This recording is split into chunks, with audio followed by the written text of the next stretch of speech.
Hello, my name is Liza, and today I'm going to share with you my process for recreating the Michael's Yoga skeleton. I saw him at Michael's. His original price was $25. He was on sale for $15, but I thought, let me try and make that with a $1 skeleton from the Dollar Tree. The first thing I did was start to take apart the skeleton at the legs. I cut him at the knee, and then I used some Gorilla Hot glue to form the shape of a crossed leg. I did that for both legs. I did use a lot of glue at the knee because I wanted it to actually look like a kneecap. Once it's painted, you can't tell. Then once the glue was dry, I put my crossed legs down to make sure that the upper part of the leg would fit perfectly on the skeleton. When it did, I used some more hot glue and propped him up against something so that he would dry in a sitting position. Here you can see I did it for both legs. Next, I took his hands and I cut them, and I glued the hands in an upright position on each arm.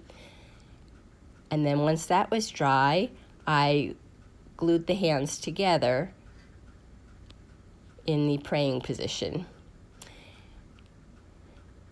Then I glued the arms back onto the skeleton.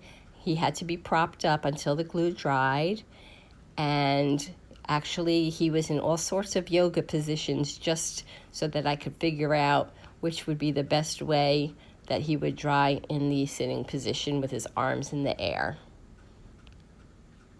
And this is how he looked once all the glue was dry. He was pretty sturdy. The next thing I wanted to do was make him look more like a skeleton, so I used white chalk paint, 3 layers. And once the white chalk paint was dry, I dry brushed mineral chalk paint. This way he looked like he actually was buried for a few hundred years. We don't want a pristine skeleton. Next, I took a sprig of some white flowers because I didn't have black, and I spray painted them. And I made a little headband for my skeleton because I decided my skeleton was a girl. So here she is, complete, sitting in her praying position. And I actually think I like my $1 skeleton a lot better than the one that I could have gotten for $15. And if he breaks over the winter, that's fine. I could make another one next year. I really do like the way my little skeleton came out. I gave him to my daughter because she's the one who's into yoga. If you liked my video, please consider giving it a like. Subscribe if you haven't already. Comment if you have any questions. And I'll be back again soon with another video. Take care.